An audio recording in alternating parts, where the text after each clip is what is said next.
Ah, ok, bon, d'accord, ça enregistre, super. Euh, bon, donc, petit enregistrement, nous sommes le 8 juillet 2024. Il est 6h52. Non, c'est ce qui est marqué sur. Je peux pas croire qu'il est 6h. Il est pas à 6h42, euh, il est 8h52. Voilà, j'ai pas la bonne horaire sur mon ordinateur. Et je voulais donc intervenir. Aujourd'hui, c'est un jour un peu spécial.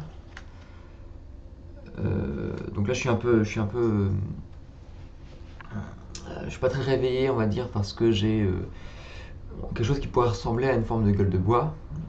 Parce que hier, on a bu des coups. Parce qu'il y a justement, hier c'était le 7 juillet, et donc c'était le résultat des seconds tours des législatives, et la gauche a gagné une majorité relative.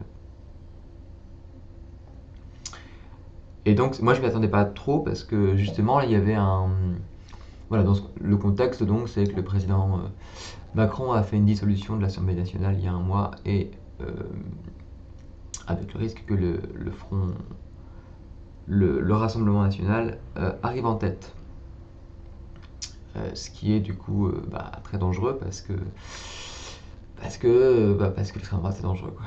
Et donc moi ça me mettait pas bien depuis un mois, j'étais vraiment extrêmement mal. Euh, Parce que justement je sens cette espèce de fascisation du champ social. Et moi-même, je suis. Enfin, moi, j'ai vraiment l'impression, comment dire, que ma vie, elle est très politique. Déjà parce que je fais partie de minorités de genre, et ça fait que je suis peut-être en danger par rapport à ça. Je suis aussi opposant politique, donc bien sûr. Mais aussi parce que mon métier en tant qu'artiste, euh, mais c'est un métier, mais c'est pas simplement un métier au sens où ça me rémunère, c'est un métier au sens où c'est presque une vocation, quoi. Ça implique beaucoup de choses dans ma vie. Eh bien, c'est quelque chose auquel aussi, qui est censuré par l'extrême droite en général, historiquement. Euh, voilà, en tant qu'artiste, on n'est pas toujours très bien vu par l'extrême droite. Voilà. En tout cas, en tant qu'artiste de gauche. Bon, donc du coup, ça me met un peu dans une situation où moi, j'ai toujours l'impression de lutter contre une espèce de force quelque part qui serait un peu contre moi. J'en ai marre en fait. Ça veut dire que j'en ai marre parce que j'ai l'impression quelque part que de la même manière que quand on est minorité de genre, eh bien, moi j'ai l'impression d'être un peu pris dans une culture hétérosexuelle, c'est un petit peu ça, ou d'être, voilà, de quelque chose sont contre nous en fait, quelque part, à plein de degrés, à plein d'endroits, et non seulement les choses sont contre nous, mais en plus de ça, à moins d'être une minorité de genre, les gens qui sont cis hétéros par exemple ne voient pas le problème en fait. Et ça, c'est blessant dans un sens. Parce que du coup, non seulement il y a un problème, mais surtout on est seul dedans en fait. Et c'est pareil, j'ai l'impression pour la question de la gauche ou quoi, c'est que quand on est artiste, par exemple, moi j'ai l'impression en tant qu'artiste, quelque part que non seulement quand on fait de l'art, l'art n'est pas forcément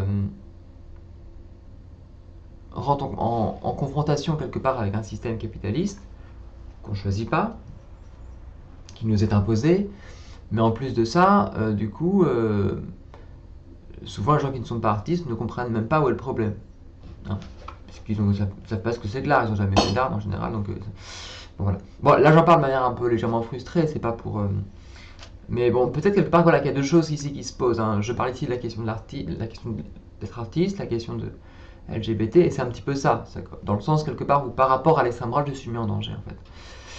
Et c'est vrai quelque part que dans un sens, ce que je cherche dans l'art, c'est à trouver une sorte de sortie d'un système que je trouve un peu étouffant, aliénant et l'extrême droite. En fait, dans un sens, ce que je pourrais dire, c'est que la position qui vise à, comment dire, ouais, à défendre des conceptions familialistes, par exemple, moi c'est ça en fait. Hein. Enfin, pour moi, je trouve ça homophobe. Enfin, euh, Et plus que la question de l'homosexualité, c'est la question d'être queer, si on veut, dans un sens, mais moi, c'est pas juste que je suis homosexuel, bon, moi je vais parler de ça, c'est bien aussi. C'est pas juste que je suis homosexuel, c'est que j'ai vécu euh, un rejet parce que un ensemble de rapports au désir, au conformisme, aux autres, n'était pas accepté et reconnu. C'est au-delà, quelque part, que d'être homosexuel. C'est autre chose. Je crois que c'est autre chose, en fait. C'est pas.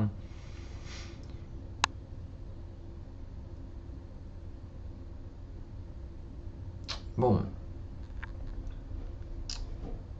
Et donc, du coup, pour la question de l'art, c'est pareil. Dans l'art, je vais pas faire de l'art pour. En fait, pour. Comment dire, pour m'insérer dans un marché capitaliste. Ce qui m'intéresse, c'est pas de faire de l'art pour gagner beaucoup d'argent. Enfin, pourquoi pas, je suis pas contre gagner de l'argent, bien sûr. Mais je trouve quelque part que si on n'arrive pas à avoir une réflexion sur les rapports entre l'art et l'argent, entre l'art et le capitalisme, et qu'est-ce que ça veut dire sur le plan de la démocratie, moi ça me pose un problème. Parce que on peut se dire par exemple, une démocratie, c'est l'endroit dans lequel tout le monde fait l'art qu'il souhaite. En gros, voilà, on a mon téléphone qui sonne. Euh, voilà, que l'art est libre, que l'art est libéré des contraintes économiques et politiques, par exemple. Moi je pense que c'est une chimère, bien sûr. Mais en tout cas, donc soit quelque part il faut qu'on change ce rapport-là, il faut qu'on se dise, bon bah assumons quelque part que, en fait, l'art est toujours soumis à ses conditions de production, donc il n'y a pas d'art qui serait libre ou je sais pas quoi, ou alors il le serait sur le plan des formes, sur le plan spécifique, donc sur un plan, on va dire, sur un plan spécifique, oui, un plan spécifique, mais moi j'ai envie de me dire, ok, mais est-ce qu'on peut vraiment, dans ce cas-là, penser une politique culturelle dans laquelle toutes les formes d'art seraient rendues possibles? Moi j'ai envie de dire que la démocratie artistique, la démocratie culturelle, elle fonctionne à partir du moment où en fait on peut penser que toutes les formes d'art sont possibles, voilà, et pas simplement, enfin dans la mesure du possible, peut-être quelque part qu'il y a des formes d'art qui sont trop extrêmes et que ça pose un problème, dans ce sens.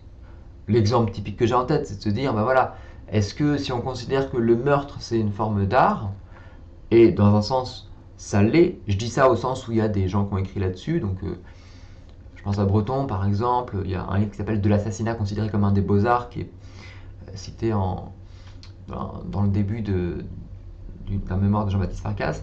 Donc, alors je sais pas trop ce que dit ce livre en question, mais voilà, en tout cas, il y a des représentations de la question du meurtre dans l'art, et c'est représenté. Bon, après, bon, quant à le faire en vrai, c'est autre chose. Mais il y a voilà, ça pose question parce qu'en effet, bon, bah, là, on touche quand même une sorte de limite, quoi, parce que bon, bah. Euh, Moi, je serais pas d'accord, par exemple. Enfin, pour moi, si c'est une forme d'art, je suis pour que cet art soit interdit. Parce que voilà, parce que ça pose un problème presque paradoxal de, si on s'autorise à se tuer, du coup, bah voilà, on empêche aussi un autre. Si on tue un autre artiste, eh bien lui ne pourra pas faire de l'art, par exemple. Donc ça serait, moi, c'est un argument par exemple un peu bête, mais déjà c'est voilà. Et même aussi, c'est se dire bon bah, est-ce qu'on peut accepter l'agression non consentie dans un cadre artistique? Pour moi, ça me semble aussi compliqué. Euh, voilà, c'est un problème éthique pour moi, assez évident. Voilà. Bon, mais en même temps, je vois pas trop d'autres exemples. Par exemple, oui, bon, il y a des formes d'art qui pourraient être illégales. Un art qui consiste à braver la censure, qui consiste à quelque part euh, à faire des choses qui sont interdites par la loi mais qu'on considère comme étant illégitimes. De l'art qui consiste quelque part à agir sur son propre corps, à dépasser des limites, etc. Bon, ça, c'est le propre de l'art, c'est de pouvoir précisément avoir accès à tout un pan quelque part qui consiste un petit peu à aller un peu. Euh, bon, je vais éteindre le téléphone qui me saoule là. Bon, allez.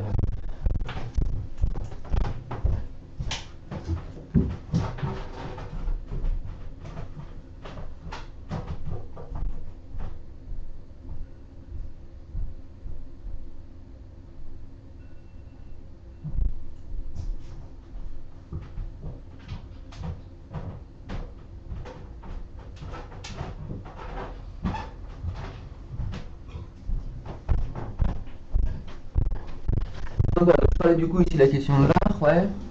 Voilà, et donc du coup, voilà, section de démocratie artistique. Et donc du coup, il y a des choses qui, pour moi, il y a aussi des formes d'art qui ne sont pas rendues possibles parce qu'on n'a pas les moyens pour le faire, en gros.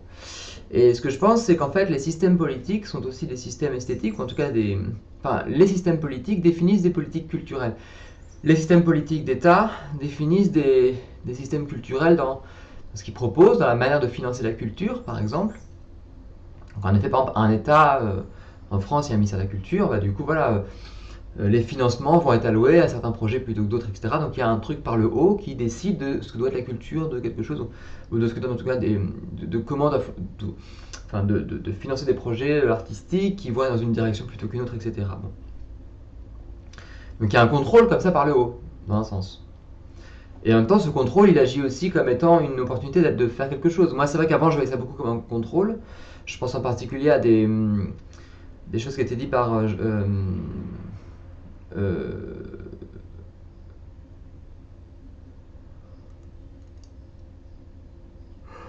Franck Le Sage.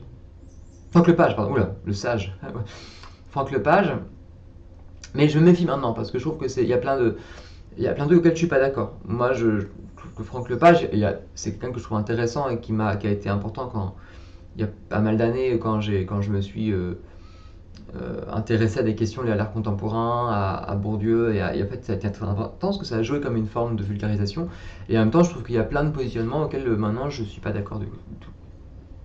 Donc voilà, par exemple, même le rapport à du coup, parce qu'en fait, le rapport au ministère de la Culture, on pourrait se dire oui, c'est terrible parce que du coup, c'est une manière de contrôler l'art, d'imposer des formes d'art qui viennent du point de vue de l'État, alors qu'il faut que l'art se fasse par le bas, par le peuple, etc. C'est vrai, je suis d'accord avec ça, dans le principe. Dans le principe. Sauf qu'en fait, faut pas non plus enfin, euh, c'est vrai que, mettons, si on n'a pas de subvention d'État ou un truc comme ça, euh, bah en fait, on est quand même soumis à un régime esthétique. Ça veut dire que le capitalisme, c'est un régime esthétique. Les choix politiques qui sont faits, c'est un régime esthétique. Et que quelque part, voilà, peut-être que l'espace de la culture peut jouer comme un contre, comme une contre-esthétique à cet espace-là, quoi, du coup. Mais en gros, c'est ça pour moi ce que je veux dire, c'est que euh, la vie quotidienne, le capitalisme, les modes de vie qui y sont liés, c'est un système esthétique. En gros, ça constitue des formes de vie. Et que la forme de vie artistique, elle agit comme étant une possible résistance, un à côté, une alternative par rapport à ça. Euh, voilà, alors c'est pas pour, je veux pas forcément justifier ici la question du ministère de la Culture, mais c'est que euh, euh, voilà, est-ce que du coup l'art doit être quelque chose qui doit être défendu au niveau des structures de l'État, que ce soit l'État, enfin voilà, qu'il y ait de l'argent de la part de l'État pour quelque part financer un espèce d'espace artistique qui pourrait comme ça se mettre dans un espèce d'à côté de l'État, du marché, de bon, ou est-ce que c'est pas déjà une forme de contrôle quelque part si on veut et que du coup il faudrait est-ce que quelque part il faut en effet plutôt penser que l'art doit se faire un peu dans le quotidien, doit se faire de manière un petit peu, comment dire, dans le quotidien en tout cas, doit se faire un peu par lui-même, et ça veut dire en effet, si on le fait de manière naïve, et pour moi c'est un art de droite à ce niveau-là, c'est le fait de le penser de manière inscrit dans le capital, en essayant de le, de le vendre, quoi, du coup, donc de le voir comme une sorte d'entreprise. Hein. L'art serait une entreprise comme une autre, et donc il n'y aurait pas de distinction entre l'art et le capital, si on veut. Euh, L'art serait une marchandise hein, qui s'échange sur un marché comme une autre, donc pas de raison de s'embêter là-dessus. Ou alors il y aurait une troisième position hein, qui serait peut-être pour moi plutôt inspirée de la pensée situationniste, qui serait de se dire bah, il faut que l'art se protège à la fois du marché et de l'État, parce que c'est un peu la même chose finalement. Donc il faut au contraire, voilà, l'État c'est une forme de capitalisme si on veut aussi, donc il faut sortir de ça, et donc il faut construire autre chose. Bon.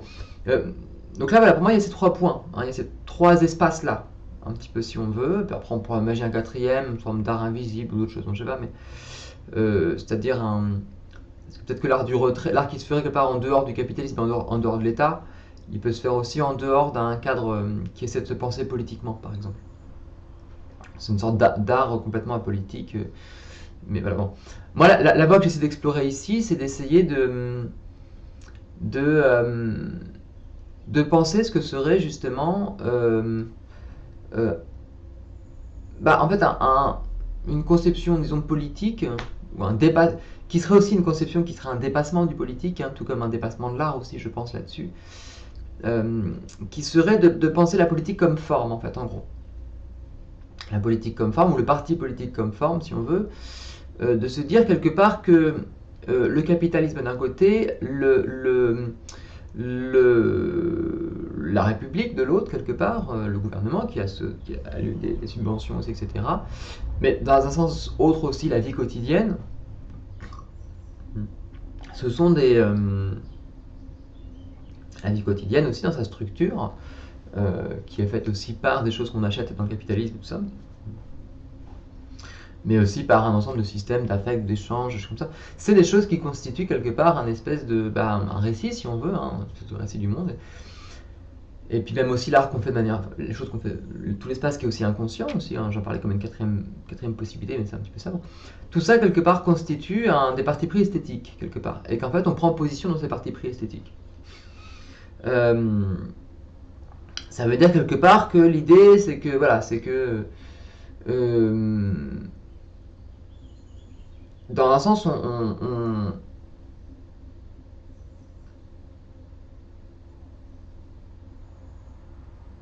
on est pris par cette esthétique et la question pour moi c'est comment on y consent. C'est un petit peu ça. C'est comment faire pour ne pas subir cette esthétique. Pour moi c'est un petit peu ça. Voilà. Là-dedans ce que je veux dire c'est que je vais essayer de... Moi je me posais la question de c'est quoi un parti politique. C'est quoi là. Je pense que la question du parti elle est un peu un double tranchant parce qu'en effet... euh, peut-être qu'il faut les trois. Peut-être qu'en fait quelque part j'ai envie d'explorer ces espaces en fait. C'est-à-dire que peut-être que pour la question justement du rapport à l'État, la question du parti permet de poser euh, la question du politique. Enfin, de poser la question du politique, c'est-à-dire de quelle manière l'action du politique construit des formes de vie, des manières d'exister dans ce monde, etc. Notamment en tant qu'artiste. La question du coût du marché pose la question de l'entreprise. De comment on construit une entreprise qui s'insère sur un marché, notamment dans une conception économique de la vie. Donc on a un peu une sorte d'un côté un cadre politique, d'autre un cadre, enfin un peu parti en tout cas, partisan, d'autres un cadre entrepreneurial. Pour la question de la vie quotidienne, dans une logique un peu libertaire, on pourrait dire que c'est une question presque pour moi de subjectivité. C'est-à-dire comment on construit, donc dans une logique un peu foucaldienne peut-être, c'est comment on construit une subjectivité, comment quelque part on organise, pour moi un travail d'artiste, là on est plus dans la figure classique de l'artiste, pour moi qui essaye un petit peu de se construire une vie quoi. En fait, hein, c'est plus le côté un peu littéraire, c'est comment on construit une subjectivité, entre guillemets un personnage, quelque chose qui serait euh, une, entre guillemets oui, une singularité si on veut. Bon. Et puis voilà, et puis donc une quatrième voie qui serait, je sais pas, autre chose, peut-être quelque chose de l'inconscient, quelque chose qui serait un petit peu autrement. Bon. Voilà, donc là, j'en vais un petit peu comme ça, quoi, du coup, parce que moi, c'est un petit peu des projets que j'ai envie de mener un petit peu aujourd'hui. Moi, c'est important de pouvoir relier aussi c'est un petit peu ces points-là ensemble. Mais ce qui m'intéresse là-dedans, pour moi, c'est un peu une manière de se défendre. Ça veut dire que, quelque part, je me sens en effet agressé par l'État, d'un côté, par le marché de l'autre, et puis peut-être aussi par l'impossibilité de pouvoir construire une subjectivité propre et individuelle, en fait. Et en même temps, cette subjectivité, elle me semble est très très liée justement à la question de l'entreprise et à la question du parti. Et dans un sens, j'ai l'impression que là, c'est vrai que j'en parle sous ces trois plans-là, hein, avec un quatrième peut-être caché qui serait encore à découvrir, ou d'autres encore, je sais pas, comme étant justement l'idée que comment on se défend sur le terrain du politique, comment on se défend sur le terrain économique, comment on se défend sur le terrain de la subjectivité. Presque la question de la subjectivité, on pourrait presque la penser en termes technologiques, c'est presque une forme de technologie de la subjectivité qui apparaît. Et voilà, donc pour moi, quelque part, il y a l'idée un petit peu de réutiliser ces formes-là, mais les traiter artistiquement. Comment on traite artistiquement la forme de l'entreprise, la forme du parti. Hein, il y a le terme d'entreprise critique qui est utilisé par des artistes aujourd'hui, mais on pourrait dire aussi qu'il y a des partis critiques qui apparaissent ou qui sont apparus dans l'histoire de l'art. Je pense à Beuys notamment, je pense dans un sens à Pierre Merejkovski, et donc j'ai l'impression que... Alors du coup, c'est pour moi c'est intéressant parce qu'il ne s'agit pas de faire de la politique, au sens où il ne s'agit pas forcément comment dire, de se dire on va faire de la politique parce qu'il faut faire gagner un parti politique plutôt qu'un autre, etc.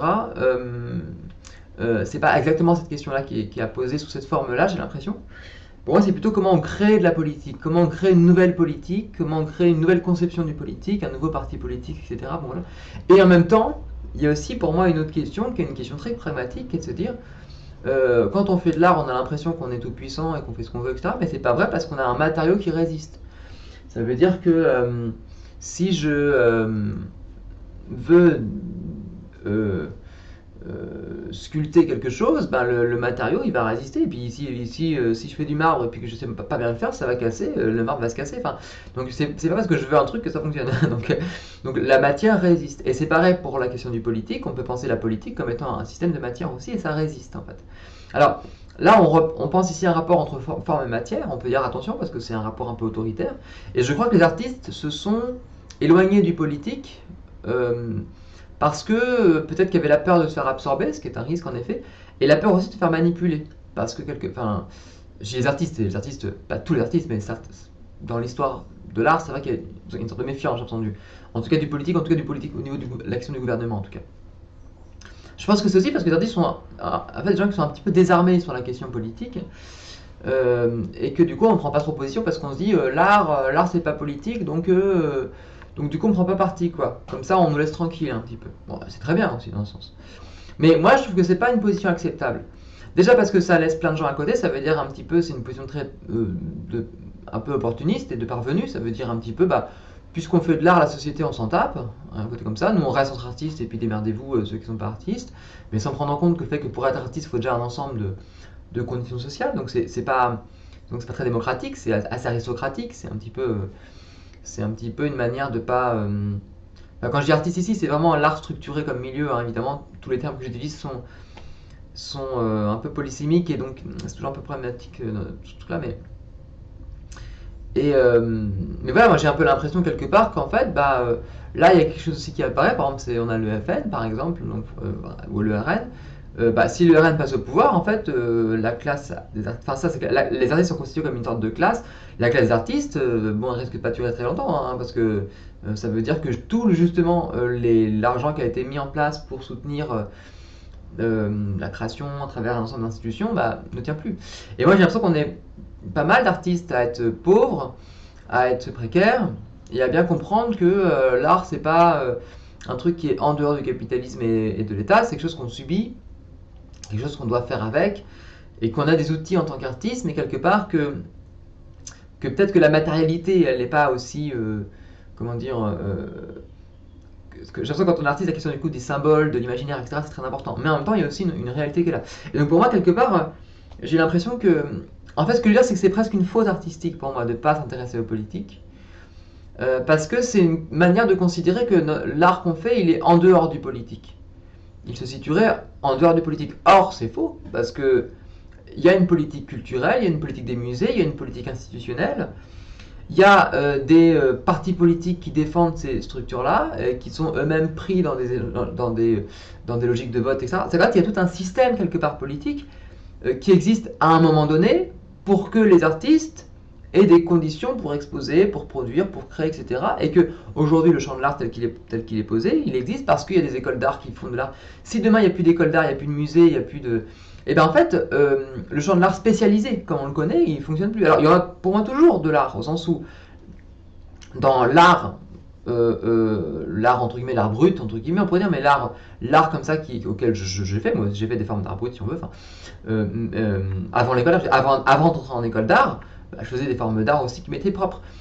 Mais si on quelque part, pour moi c'est que si on divise comme ça entre art brut et art contemporain par exemple, art savant entre guillemets, hein, gros guillemets, si quelque part on veut défendre ce que c'est que les arts savants, si on veut défendre quelque part une conception de la culture qui se fonde à travers un système, disons, de transmission, plus ou moins universitaire, plus ou moins réflexif, plus ou moins structuré, si on veut qu'il y ait une classe spécialisée de gens qui sont les artistes, dont c'est le métier, c'est de faire ça, etc.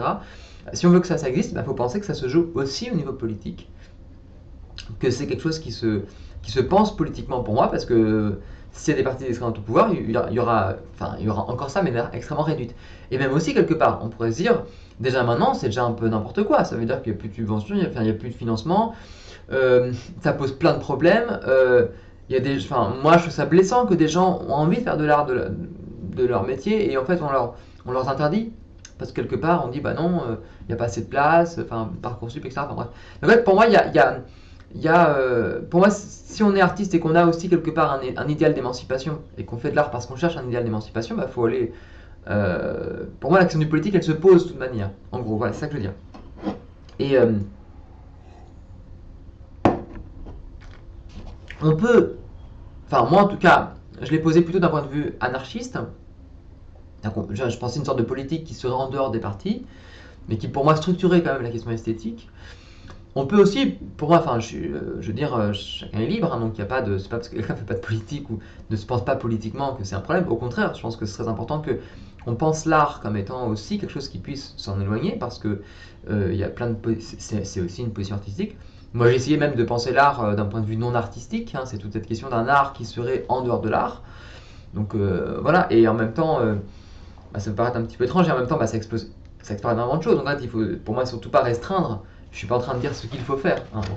Mais c'est plutôt que je fais ici une espèce d'éloge ou de défense, on va dire, de la question politique en art, de se dire qu'en fait, euh, parce que je dis ça parce que c'est un discours que j'ai entendu pas mal de fois en école d'art, de se dire qu'il faut éviter de faire de la politique. Il ne faut pas que les artistes se mêlent de politique, parce que voilà, les artistes font de l'art et puis la politique c'est autre chose. En gros, ce sont des sphères séparées. En gros, ce sont des sphères séparées, il ne faut pas s'en occuper. Moi, je pense pas. Moi, je pense qu'en fait, quand il y avait le Covid, les musées ils ont fermé. Les artistes, ils ne pouvaient pas faire leur truc. Et c'est pas des sphères séparées. Quand on est artiste, on a besoin quand même d'avoir de l'argent. On a besoin de trouver de l'argent quelque part. Et donc, on a besoin de rentrer dans une logique de chercher de l'argent, de se considérer comme une entreprise, de se vendre. Et donc, de rentrer dans des logiques financières, de marché, etc. Donc, en fait, euh, euh, on a besoin de penser, en effet, des sphères un petit peu de manière séparée, à la suite un petit peu de peut-être de Greenberg, etc. Pourquoi pas, peut-être que c'est utile pour certains, comment dire, dans certains contextes, si on veut. Mais de manière pragmatique, les sphères ne sont pas vraiment séparées. Il n'y a pas une étanchéité claire entre toutes ces choses-là. Il y a une porosité entre ces différents éléments, et c'est peut-être très bien, parce que ça permet aussi quelque part de voir que, voilà, que le sanitaire influe sur la politique, que ça influe sur l'art, que l'art influe sur le politique, etc. Et que toutes ces choses-là sont liées. Bon. Pour moi, voilà, la critique que je fais ici, c'est que par exemple, c'est une critique peut-être de la séparation des disciplines, hein, et du terme de l'autonomie de l'art. Autonomie de l'art. Autonomie de l'art, je ne sais pas très bien ce que ça veut dire. Je peux peut-être le comprendre sur un plan, disons, idéaliste, hein, au sens philosophique du terme. C'est-à-dire que l'art a sa propre fin en lui-même. D'accord. Mais si on pense l'art en tant que l'art serait une sorte de sphère autonome, bah pareil, je sais pas ce que ça veut dire. Enfin, je comprends pas très bien en fait, parce que voilà. En tout cas, pour moi, c'est intéressant de penser ces liens. En fait, c'est penser les liens entre l'art et la politique, mais pas comme si quelque part il fallait faire du lien entre l'art et la politique, du style ah tiens, faisons un croisement entre la discipline art et la discipline politique. Mais c'est de dire c'est déjà le cas en fait. L'art est déjà pétri par du politique tout le temps. Donc, il s'agit plutôt de révéler ces liens, de les comprendre, de les travailler de l'intérieur. Pareil, comprendre les liens entre l'art et le marché, entre l'art et l'économie. Sachant que l'économie pour moi, c'est aussi un régime politique. Enfin, c'est quelque chose qui risque d'être compris aussi comme tel. Si on est un peu marxiste, bien sûr, pas que marxiste, mais l'économie politique, eh ben, c'est politique. L'économie, c'est une structure du politique à un moment donné. Donc voilà, c'est un petit peu ça que j'essaie de comprendre ici. Et pareil aussi, la subjectivité, bah, c'est aussi politique. Hein, donc, voilà. Donc il s'agit comme ça de s'inscrire dans ce réseau-là, de s'inscrire dans cet espace-là un petit peu. Et donc, pour moi, c'est de sortir d'une conception de l'art peut-être un petit peu vieillotte, entre guillemets, quoi. De l'art comme étant un domaine un petit peu séparé, mais de voir qu'en fait, l'art est un type d'activité qui s'inscrit dans un réseau beaucoup plus large d'activités. Et la question, c'est comment, en tant qu'artiste, en tant qu'intellectuel, etc., on prend part à ce réseau-là, on prend part quelque part à une organisation sociale qu'on choisit déjà quelque part, et que du coup, comme on en prend part en tant qu'artiste, bah pourquoi ne pas en prendre part aussi en tant que politique, en tant qu'entrepreneur, en tant que différentes choses. C'est un petit peu ça, quoi. Sauf qu'en fait, il s'agirait de déplacer ces lignes-là, quoi. Bon. en gros, là, ce que j'essaie d'amener avec tout ça, du coup, pour moi, sachant que j'ai déjà parlé de ça avant et tout, mais c'est de, voilà, comment moi maintenant, moi j'ai essayé d'explorer ici, quelque part, une attitude qui visait à refuser le politique et à refuser le marché. Ça veut dire que, à la suite Duchamp, de Guy Debord, surtout de Guy Debord, et puis d'artistes conceptuels qui viennent après. Je pense à Alain Capro, je pense à des théories développées par Stephen Wright autour de la question de l'escapologie, par exemple. J'ai essayé à Pierre Marchkowski aussi, à voir de quelle manière, en fait, on pouvait explorer justement, enfin, comment il y avait c'est presque une espèce d'espace limite pour moi qui se joue, mais c'était se dire, c'est quoi un art qui consiste à sortir de l'économie et à sortir de l'État, comme on peut, hein, mais c'est-à-dire, c'est-à-dire par exemple sortir du travail, par exemple. C'est le salariat quelque part nous oblige à régulièrement être en contact avec un monde social, avec des gens, et donc d'être inclus dans l'État. Hein. L'idée, je crois que c'est Badiou qui parle de ça, je suis pas sûr, qui dit que le propre de l'État, c'est pas de lier les gens, c'est d'empêcher qu'ils sortent, d'empêcher qu'ils sortent de l'État. L'État fait tout pour pas qu'on se casse, quoi. Et donc du coup, c'était voilà, je me suis dit, bon, bah, c'était un peu la suite du Covid, comment on peut être confiné, comment on peut rester confiné, comment on peut sortir de l'État, comment on peut partir un peu à l'extérieur, un peu au voyage, un petit peu si on veut, quoi. Donc moi, je l'ai fait dans une forme d'exil intérieur. J'ai exploré comme ça cette dimension du monde qui apparaît quand on médite, pour moi, c'est un petit peu comme si je m'étais mis au haut d'une montagne et que j'avais médité. Bon, c'était pas une montagne, mais que je me suis un peu reclus, quoi, dans une forme de reclus, un peu hein, comme les ados qui font ça, là, qui restent dans leur chambre pendant longtemps, qui sortent plus de leur chambre, quoi. Et donc du coup, ceux qui ils sortent plus de leur chambre, ils sont sur Internet éventuellement, mais il y a un truc comme ça qui se coupe un peu du monde, en tout cas d'un monde social. Euh, et moi, c'est pareil, quoi. Je crois que j'ai eu ce besoin-là, en fait, un petit peu. Alors, je l'ai fait, mais de manière ponctuelle, etc. Mais j'ai pu, comme ça, explorer quand même quelque part un espèce d'art qui se fait en dehors, en tout cas, des institutions artistiques d'État et du marché aussi, quoi. Un art qui serait donc non spectaculaire, en fait. Et voilà, aujourd'hui, ce que je vois, c'est que cet art-là, déjà, il est intéressant, mais en même temps, c'est vrai qu'il est aussi peut-être paradoxal, contradictoire, peut-être aussi qu'il fonctionne, comment dire, sur un certain moment, mais qu'au bout d'un moment, quelque part, il a besoin de se remettre dans le spectacle. Peut-être que ce spectacle, peut-être que c'est juste une sortie du spectacle pour revenir dedans, je sais pas. Mais bon, en tout cas, il m'apparaissait pas viable forcément sur du long terme, mais aussi parce qu'on n'en donne pas les moyens, en gros. Et ce que je voyais, c'est aussi que, bah, ça m'a fait évident, hein, mais c'est qu'en fait, bah, cet art non spectaculaire qui se fait si on ne travaille pas, par exemple, c'est-à-dire que pas ne pas travailler, mais c'est un travail quand même, mais ne pas avoir d'emploi, par exemple, et de ne pas chercher quelque part à s'inscrire dans une économie capitaliste, ça, si c'est vu comme enfin, ça peut être vu comme un travail artistique. Pour le coup, il n'y a rien qui est interdit. Sauf que c'est quelque chose qui est quasiment interdit. Hein, parce que quelque part, on est obligé d'avoir un travail capitaliste dans une société capitaliste, sinon on meurt. Hein, c'est pas compliqué. Très simple le schéma. Hein. Donc du coup, voilà, pour moi, c'est que là, par exemple, pour moi, ça posait une question. Et donc c'est une question que je voulais interroger quelque part en tant qu'artiste, c'est se dire jusqu'où on peut aller, dans cette critique du travail. En tant qu'artiste qui défend ici le refus du travail salarié comme étant un geste esthétique, et c'est quelque chose que je fais à la suite de Maurice de Lazzarato, par exemple, qui a écrit sur le sujet, mais donc aussi de Debord, dans un sens chez Deleuze, même si chez Deleuze c'est plus subtil et plus complexe. Voilà, c'est un petit peu ça. Et donc du coup, j'ai voulu explorer ce truc-là. Alors, en effet, on peut aller très loin, c'est très impressionnant en fait. Voilà. Et, et en même temps, je vois aussi que c'est interdit en fait. Ça veut dire que pour moi, il y a une censure là-dessus. C'est-à-dire qu'il y a une sorte de censure. Le système capitaliste censure des comportements. Censure les comportements, on peut queer, comme je disais aussi, si on pense le patriarcat, etc.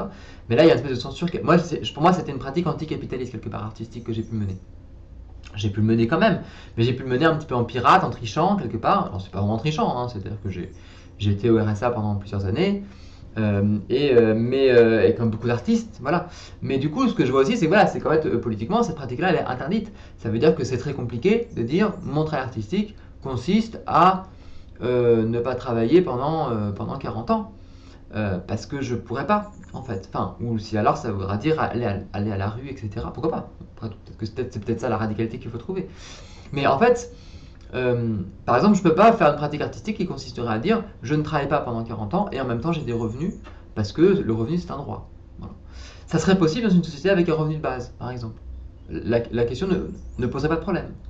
Donc en fait, voilà, ce que je veux dire ici, c'est que simplement, c'est que il y a des pratiques esthétiques et des pratiques aussi de subjectivité, on va dire, qui permettent d'avoir accès à des types de subjectivité, à des rapports au monde, des rapports au temps, des rapports à l'espace, qui sont rendus impossibles parce qu'on n'a pas les moyens pour le faire. C'est un truc très con ce que je dis, hein, c'est vraiment très très con, hein, mais voilà. Et donc du coup, c'est pour ça que quelque part, s'occuper du politique quand on est artiste, c'est pas simplement une question de gouverner les gens, ou d'être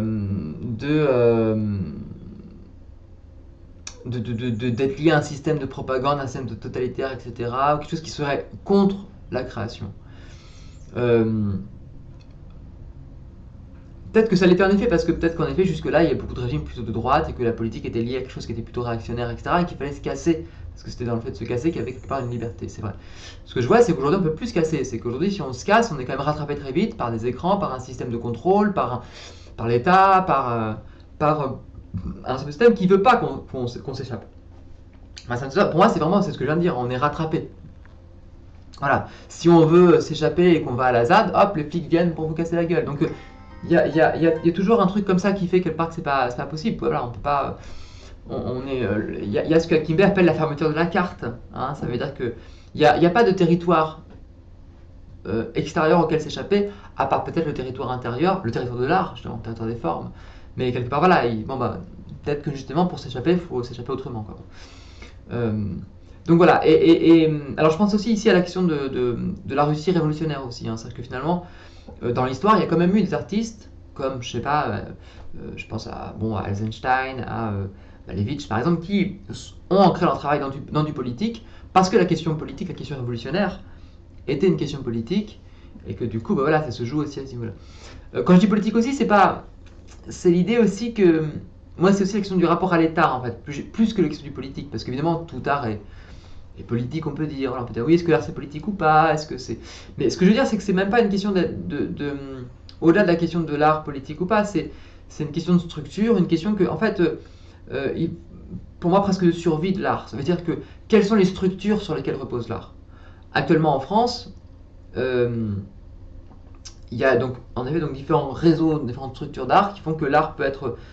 parce qu'il y a la création elle-même, mais la création elle fonctionne aussi parce qu'il y a un système de mémoire qui la fait tenir et qui fait qu'elle peut... voilà, donc les structures comme les musées sont des structures de mémoire, et la question c'est ça, c'est que si on n'a pas ces structures de mémoire, de quelle manière se comporte la création à côté, quoi. Est-ce que l'art fonctionne uniquement par des réseaux d'amitié, par exemple, par des réseaux parce qu'on peut dire ça, que quand on est artiste, on fonctionne parce qu'on a des réseaux d'amitié, des réseaux de... Mais ces réseaux d'amitié, ils fonctionnent parce qu'il y a en fait des structures derrière qui nous ont permis de rencontrer des gens avec qui on est devenus amis après. Est-ce que j'aurais des amis artistes, disons, si j'avais pas fait une école d'art? Oui, peut-être que j'aurais quelques amis qui font un peu d'art comme ça et qu'on ferait voilà, un pote d'enfance, on fait de l'art ensemble mais est-ce que même quelque part, est-ce que même on aurait conscience qu'on pourrait appeler ça de l'art? Peut-être pas, parce que peut-être que pour que ce soit le cas, il faut qu'il y ait un système qui définisse comme art un ensemble de trucs, etc. Donc en fait, il y a un... Moi, c'est ça que je me questionne, c'est vraiment, je me dis, mais sur quoi repose en fait les structures, l'infrastructure art, en gros, quelque part, voilà. Bah, si elle est liée à l'État, ça veut dire que du coup, comment en tant qu'artiste on peut prendre soin de cette structure? Aujourd'hui, pour moi, elle m'apparaît en crise, elle m'apparaît en danger, en fait. Donc, comment on peut s'appuyer, pour moi, voilà, comment on peut s'appuyer sur une structure qui tienne, qui soit solide, quoi, et pas un petit peu naïvement être comme ça, un artiste qui dit oh je fais de l'art, je fais de l'art, et puis en fait en dessous on fait de l'art dans une maison qui est en train de s'effondrer en fait. Donc voilà, comment tenir le truc, quoi. Voilà, c'est un petit peu ça la question. Alors, d'où l'idée pour moi du coup, la question du parti, la question de l'entreprise, etc. Alors, les entreprises, voilà, comme je disais, il y a déjà beaucoup d'artistes qui ont fait ça, mais voilà, pour moi c'est un petit peu, il s'agit pour moi d'inventer, de proposer quelque part un système bon, parce que voilà, ça fait déjà quoi, 40 minutes que je parle, c'est super. C'est de parler du coup de ça. Et moi, je pense que c'est du coup aussi une aubaine parce que je me dis, si en tant qu'artiste, on s'intéresse, alors je dis on ici parce que c'est mère, je le porte de manière collective, mais ce qui m'intéresse, c'est de le faire à titre individuel, dans un premier temps, et puis ensuite voir, voilà, est-ce que d'autres gens sont intéressés? Bah, si d'autres gens sont intéressés, ça peut se faire à plusieurs aussi, parce que c'est toujours, évidemment, c'est un petit peu triste, mais pourquoi pas. Bon. Mais comment on pense cette question, du coup, du rapport aux politiques, du rapport à l'État, etc. Pour moi, en effet, il y a des enjeux qui sont posés. J'ai l'impression qu'en fait, on peut se méfier du rapport à l'État, du rapport au parti aussi, je crois, en tant qu'artiste, parce que je crois que dans l'art, il y a, et ça c'est pareil pour le syndicalisme, hein, quand on est artiste-auteur, le syndicalisme c'est quelque chose qui est compliqué. Parce que j'ai l'impression que quand on est artiste, on a plein de pratiques qui sont très différentes, qui sont parfois un petit peu en conflit les unes avec les autres aussi. Donc on n'arrive même pas forcément toujours à se comprendre en tant qu'artiste déjà. Mais du coup, voilà, se structurer, enfin, il y a quelque chose de très individualiste en fait, parce que chacun est dans sa petite pratique et c'est compliqué de construire un truc commun. Euh, donc faire un syndicat c'est compliqué. Alors imaginons un parti des artistes par exemple, un truc comme ça. Déjà c'est un truc un peu corporatiste, un peu bizarre, mais voilà, comment... bon, ça semble compliqué en fait. Bon, alors, donc voilà, pour moi quelque part ça renvoie un petit peu à Stirner. Hein, quand je dis individualiste, c'est pas forcément au sens libéral du terme, même s'il y a une part qui peut se reconnaître dans une forme libérale, parce que le libéralisme il est aussi assez individualiste. Mais voilà, ça veut dire que bah, il y a des artistes qui vont être plutôt, qui peuvent s'inscrire dans une logique libérale, d'autres qui vont être plutôt inscrits dans un truc, bah non, où l'art c'est quelque chose qui doit être un petit peu séparé du marché, donc voilà. D'autres qui vont plutôt d'une logique un peu plus marxiste de gauche ou quoi, enfin, et donc plus collectif, qui vont beaucoup dans un art qui sera plutôt pensé en collectif, etc. Mais donc en fait, j'ai l'impression qu'il y a plein de formes possibles, que l'art est un espace de création et que c'est plein de formes possibles, donc du coup ça pose plein de problèmes. Bon. Moi j'ai l'impression que par rapport à ça, justement, la forme du parti, elle apparaît trop justement restreinte, quoi, en fait. Et c'est pareil, on va dire qu'il y a un truc qui est assez libertaire dans l'art, entre guillemets. Voilà, et forcément, bah, c'est compliqué pour s'organiser. Moi, ce que je trouve intéressant, c'est de me dire précisément, mais profitons de ça. En fait, il ne faut pas qu'on s'adapte à la forme du parti. Il n'y a pas besoin quelque part ou même on n'a pas à s'adapter à la forme de l'entreprise en tant que telle. C'est l'entreprise et le parti, c'est des formes. Et donc, bah, on peut les travailler comme des formes. Et donc, je me dis, bah, le parti, comment on peut faire un parti qui s'adapte à la forme artistique, la forme de l'art, la forme d'artiste, quelque chose qui nous convienne. Moi, par exemple, de la même manière que quand on est artiste, quelque part, on fait chacun sa petite entreprise, entre guillemets, on fait chacun son petit art, par exemple, on fait chacun ses formes d'art, et puis des fois ça peut créer des collaborations avec d'autres formes, etc. Bon. Ben moi je me dis, est-ce qu'on peut pas aussi chacun créer son propre parti, après tout, pourquoi pas? Pourquoi un parti devrait être un parti unique auquel on est tous rattachés? On peut se dire, on peut tous faire son propre petit parti, et puis on fait des fédérations, on peut en faire plusieurs, on s'en fout, et puis on fait des fédérations de partis entre nous. Et ce qui compte, c'est pas que le parti soit gros, ce qui compte, c'est les liens qu'il y a entre ces partis, les uns avec les autres, que toutes ces parties, quelque part, s'agencent entre elles de manière dynamique, comme des œuvres d'art communiquent entre elles un petit peu. Voilà. Et ça, c'est assez beau, qu'il y a une espèce de réseau de parties, par exemple. Bon. Moi, en tout cas, là, c'est un truc que j'ai envie de proposer ici, et de faire ça, du coup. Pareil pour une entreprise, hein, me dire avoir plein d'entreprises, pourquoi pas, même des toutes petites, on s'en fout. Ce qui compte, c'est quelque part, c'est que si ce qui compte, c'est la création, ce qui compte, c'est pas que ces parties fédèrent beaucoup. Ce qui compte, c'est que ces parties ils puissent inventer des nouvelles idées, de nouvelles formes, de nouveaux points de vue, de nouvelles perspectives, et que ça puisse circuler. En fait, voilà. Donc là, la question du parti, en fait, ce qui m'intrigue, c'est que le parti pourrait être un nouveau support en fait pour l'art. À la fois quelque part comment dire, une forme politique qui se pense. Le parti semble être quelque part une forme hein, qui peut être travaillée de l'intérieur. Donc ici, ce que je pourrais dire, c'est une forme de parti critique, si on veut. Donc travailler la forme de parti comme forme qui peut se critiquer, mais aussi comme étant peut-être la possibilité de penser une nouvelle forme de politique. Ça veut dire même une forme d'art aussi. Comment un parti peut soutenir une politique culturelle qui ensuite peut quelque part comment dire, s'inscrire comme une forme de critique institutionnelle un petit peu. Une critique des modes de gouvernement de la République. Et qui peut, voilà, c'est que, par exemple, on peut penser que, voilà, que penser à un parti des artistes, ou même par une sorte de, c'est même penser à un syndicat des artistes. Si le syndicat est une forme, en gros, bah, comment penser des formes de syndicats qui s'écartent de la conception classique du syndicalisme, mais qui, voilà, pour moi c'est ça en fait. Pour moi il ne s'agit pas de penser à un syndicat d'auteurs en tant que tel, mais de penser quelque part le syndicat comme une forme qui peut être travaillée artistiquement, qui peut être travaillée en tant qu'auteur. Mais il ne s'agit pas de le travailler forcément comme un objet comme ça qu'on expose dans un musée, même si c'est possible, il n'y a aucun problème pour moi avec ça, mais plutôt de voir de quelle manière la forme syndicale peut être travaillée dans son espace juridique, dans sa manière de s'organiser, etc. Et être inscrite ensuite dans la vie quotidienne. Pour moi, c'est presque, entre guillemets, un art à l'échelle 1-1, quoi. C'est-à-dire que c'est un... C'est de la marque. Voilà, c'est ça. Il y a des artistes qui font des entreprises. Ces entreprises, elles agissent dans le quotidien. Je pense à Bernard Brunon, par exemple, etc. Mais là, c'est pareil pour l'action politique, quoi. Comment faire un truc politique qui s'inscrive dans l'espace politique, mais qui s'inscrive sérieusement dedans. Ça veut dire que il s'agit de changer la forme du parti politique et qu'en même temps, ça s'inscrive dans l'espace du politique. Ça veut dire qu'on peut se présenter aux élections. Il y a des partis qui ont fait ça aussi, hein, bien sûr. Mais voilà, ça s'agit de penser sérieusement et de voir comment ça sort en fait quelque part de l'espace de la représentation et du musée pour atteindre un espace quelque part concret, un autre plan. Voilà, l'économie, les entreprises artistes s'inscrivent dans l'espace de l'économie. Les partis politiques peuvent s'inscrire dans l'espace de la politique. Et donc du coup, je disais les technologies, on pourrait dire qu'il y a en effet un espace qui serait celui de la technologie, dans un sens, qui sont de la technologie des productions de subjectivité, comme là je parle ici sur YouTube. Et donc comment on peut aussi investir cet espace-là de production de subjectivité? Dans un sens, on pourrait dire que ces plans sont des plans industriels. Hein. J'ai l'impression quelque part que l'État, l'économie et la technologie, elle est très liée à une conception fordiste, hein, c'est-à-dire une forme de système un peu industriel. Quand je parle du parti, c'est un parti d'État presque un petit peu.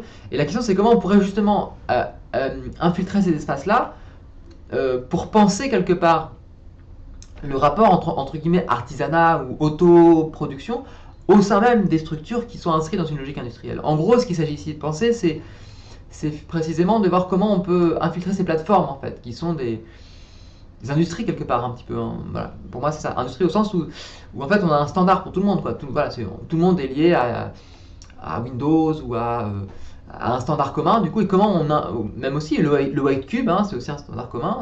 Et comment on infiltre ces espaces-là communs pour quelque part pouvoir construire des formes de singularité par-dessus, en fait. C'est un petit peu ça pour moi, je crois que c'est un petit peu... Et donc du coup, la question artistique qui se pose. En gros, c'est un petit peu ça, quoi. Alors, ça ressemble beaucoup à des Bernard Weber, hein, Bernard Weber, peut-être Bernard Weber, Bernard Stiegler en tout cas, que pose ces questions-là, c'est-à-dire, voilà, c'est...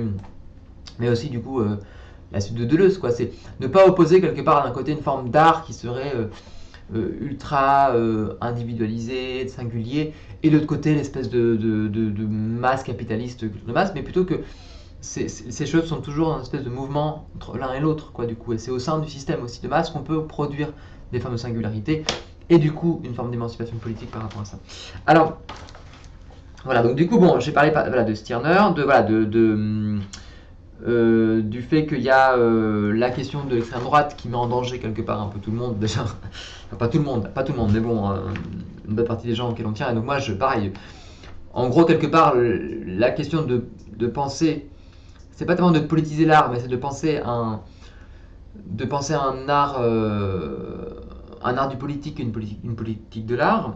C'est aussi pour en fait se préparer et se confronter à la question de l'extrême droite, qui fait que peut-être que l'art veut maintenir une distance avec la question, enfin l'art, c'est flou à dire, hein, mais dans une optique libertaire avec les structures d'État, pas tout l'art, etc., mais en tout cas une partie, moi, de gens que je trouve dans l'art qui sont politisés, en fait, veulent agir sur le terrain de manière pragmatique, et je sais très bien, c'est peut-être qu'en effet, c'est très important, mais là, pour le coup, moi, ce qui m'intéresse, c'est du coup comment on pense une espèce d'entre-deux, quoi, des ponts un petit peu entre la structure État et la structure art, du coup. Moi, c'est un petit peu ça, quoi. Enfin, structure art, en tout cas, d'une conception peut-être romantique de l'artiste ou une conception libertaire de l'artiste, pour justement trouver une sorte ouais,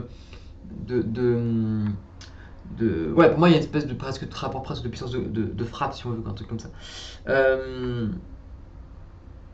Voilà, donc je parlais d'un parti parapluie. Parti parapluie, c'est le terme que j'utilise ici, mais peut-être qu'il y en aurait d'autres. Un parti non binaire aussi, un parti ternaire, je sais pas.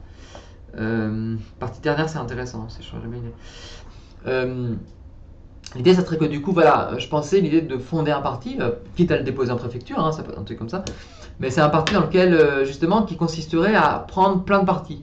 On pourrait imaginer qu'il y aurait plein de partis très différents, un petit peu, des micro-partis, quoi, qui sont chacun des sortes de partis expérimentales. Je pourrais dire que je suis en faveur ici d'une sorte de politique expérimentale. L'idée quelque part que de la même manière qu'il y a de la musique expérimentale qui thèse des nouveaux trucs, c'est pareil. C'est quoi un parti? C'est quoi des partis qui thèsent des nouveaux trucs? Et moi je trouve que le champ politique aujourd'hui il est ennuyeux pour ça aussi, parce que voilà, on a quoi? On a la droite, les voilà, qui vont se référer à De Gaulle, on a l'extrême droite qui se réfère à des partis, à des structures qui ça craint. Il y a la gauche qui se réfère à Mitterrand, et puis il y a l'extrême gauche qui se réfère à Marx, et puis voilà quoi, en gros. Bon.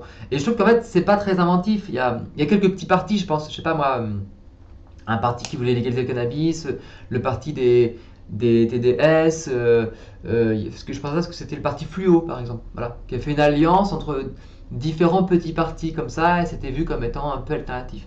Mais j'ai l'impression qu'on peut aller beaucoup plus loin, en fait. Enfin, c'est-à-dire, c'est pas juste un truc juste alternatif. Moi, ce qui m'intéresse, c'est quoi un parti qui essaie de politiser je sais pas, la pensée, pardon.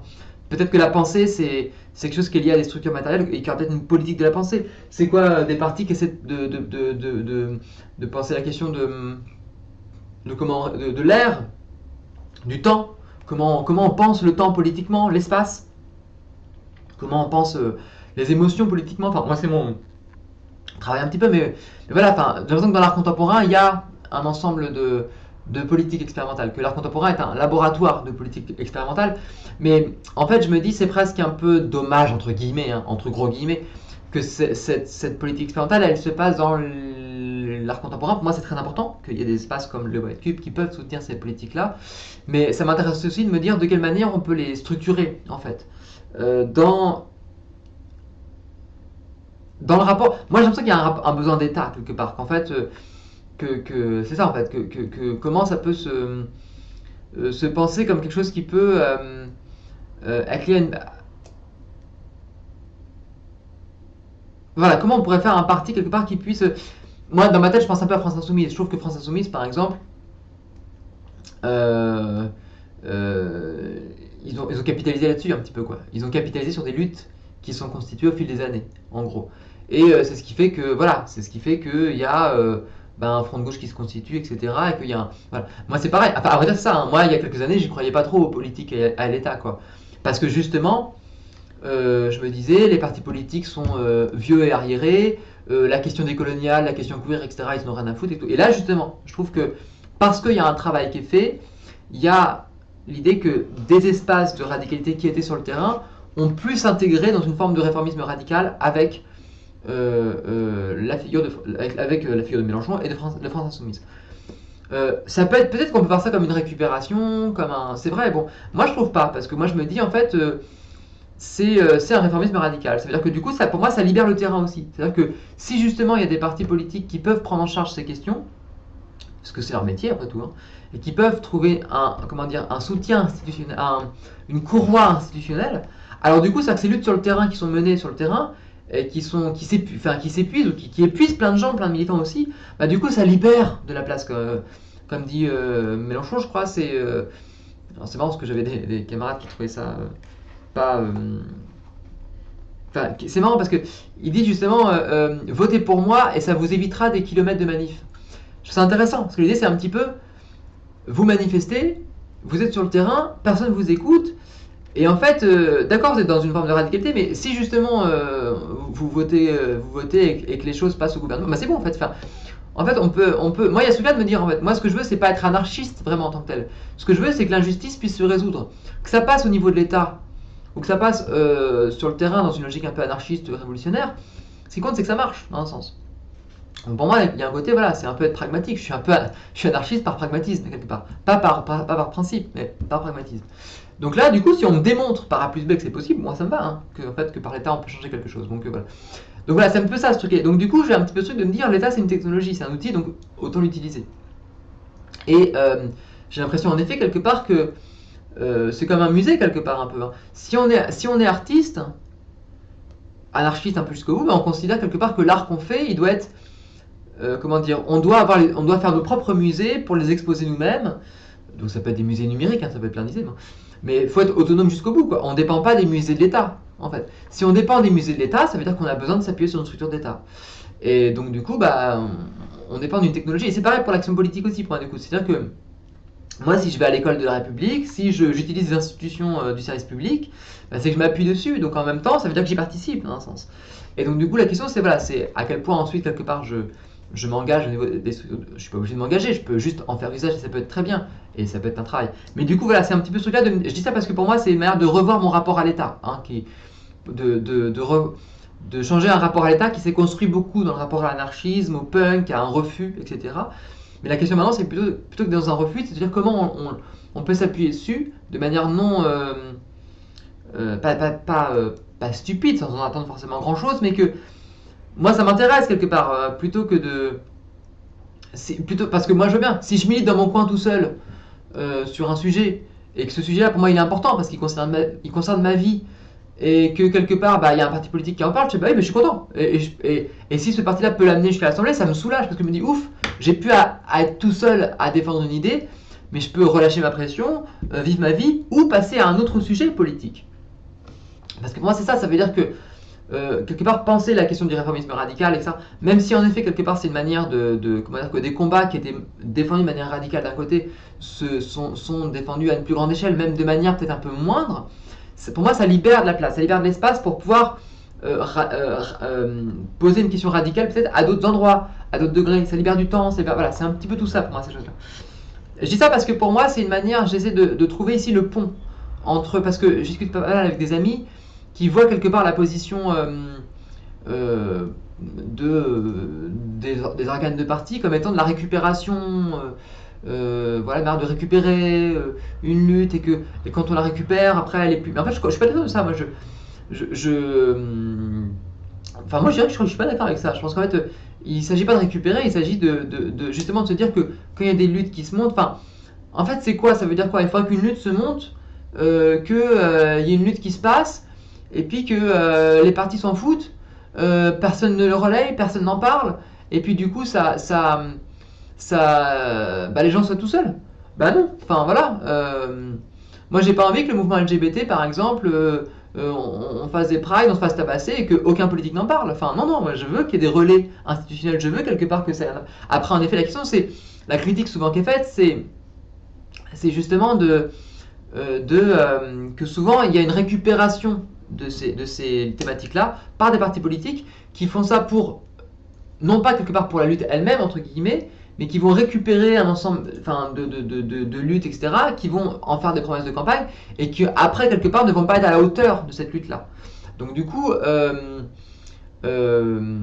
a un... il y a un risque en effet quelque part c'est ça qui est dur, c'est une forme de trahison quelque part, ou une manière de se dire que la lutte elle est utilisée dans une logique électoraliste et pas dans une logique quelque part de la lutte pour elle-même. Mais ça c'est pas, entre guillemets, c'est pas très grave, c'est-à-dire qu'en fait c'est pas la question. Pour moi c'est un petit peu l'idée qu'il y a, je vois ça comme une sorte de missionnaire quoi, c'est-à-dire qu'il y a une lutte sur le terrain, elle cherche une forme de radicalité, elle cherche une forme d'être en contact, les pieds ancrés, etc.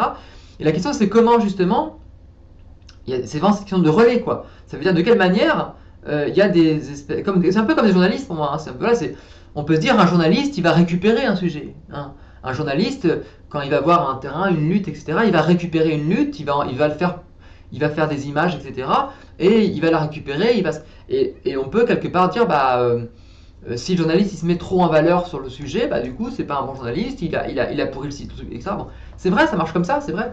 Mais du coup ça veut dire quoi? Est-ce qu'il faut quelque part qu'il n'y ait pas de journaliste qui documente? Peut-être, hein, dans certains groupes radicaux de gauche, on veut pas de journaliste parce que le journaliste déjà il peut mettre en danger les gens parce qu'il les filme le visage, etc. Mais aussi parce qu'il va, par son image, créer un storytelling, etc. D'accord, c'est vrai, bon. En même temps, on peut aussi se dire comment on peut utiliser le journalisme, en fait. Hein. Mélenchon fait ça, il dit on peut utiliser, le journaliste utilise et je vous utilise et il y a une espèce de. Voilà. Et je trouve ça intéressant parce que c'est aussi une manière de se dire bon, bah, voilà, comment on peut utiliser le journaliste pour se dire, bah, tout manière, c'est bien qu'il y ait en fait un. Comment utiliser les canaux pour se faire connaître de toute manière, et puis si les journalistes qui font. Voilà, qui font une mauvaise image, bah, on leur en veut, mais peut-être qu'il y a quand même dans le lot des bons journalistes un petit peu, c'est ça. En fait, c'est faire le tri avec. Voilà, c'est un petit peu ça, quoi. C'est jouer là-dessus, quoi. Mais c'est ce que font plein de gens, bien sûr. Hein, voilà. Moi, ce que je dis, c'est que on peut le faire aussi d'un point de vue d'une radicalité, en fait. C'est que on peut quelque part, entre guillemets, jouer le jeu des partis, jouer le jeu d'une politique de gouvernement, etc., sans perdre sa radicalité. C'est ça que je veux dire un petit peu. Voilà. Même si quelque part, faut pas le faire naïvement, en fait. Hein, en gros, c'est-à-dire que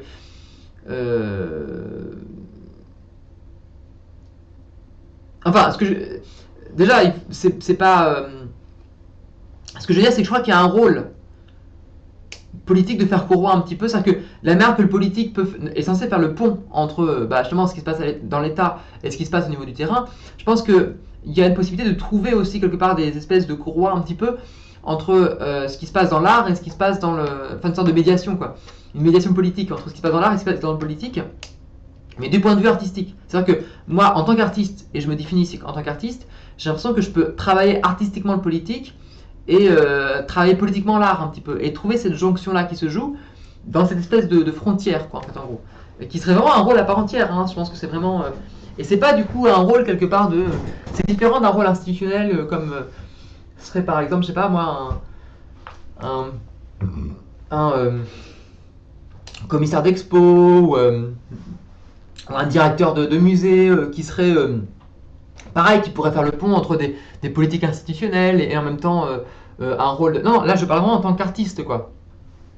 Je me dis comment en tant qu'artiste qui fait de l'art et c'est son métier, il y a quelque part quand même une manière aussi quelque part de faire médiation en fait, politiquement quoi. C'est ce rapport là que j'essaie de trouver quoi. Parce que voilà, et moi ça m'intéresse parce que je crois que ça me sécurise aussi un petit peu parce que mon travail est très politique quand même, et donc du coup, et en même temps j'ai essayé de penser artistiquement parce que je voulais pas que ce travail politique il se fasse bouffer sur un plan politique parce que c'est un travail qui reste un travail sur les formes aussi, donc et donc voilà, donc là j'ai l'impression que voilà, pour moi il y a cette frontière là qui a travaillé quoi un petit peu. Bref, je parle beaucoup, voyons que je suis un peu déplacé dans ce moment-ci. Donc voilà, il y a la question donc, du coup de la création. Qu'est-ce que serait que du coup penser la question de la création comme étant un acte politique finalement, ça hein, Deleuze dit résister c'est créer, créer c'est résister. Non, moi je suis pas d'accord. Hein. Je pense pas que la création soit une résistance, quoique ça dépend comment on appelle la résistance. Je pense que la création c'est un geste propre. Moi je dirais que créer c'est inventer, ou même créer c'est vivre, créer c'est être dans le mouvement, créer c'est s'émanciper, on va dire. Et donc c'est une question aussi entre guillemets très politique.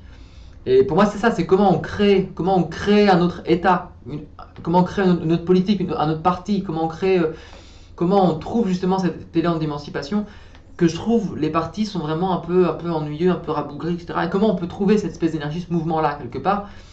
Mais voilà, pour moi le parti c'est un espèce d'espace c'est une plateforme un peu plate comme ça.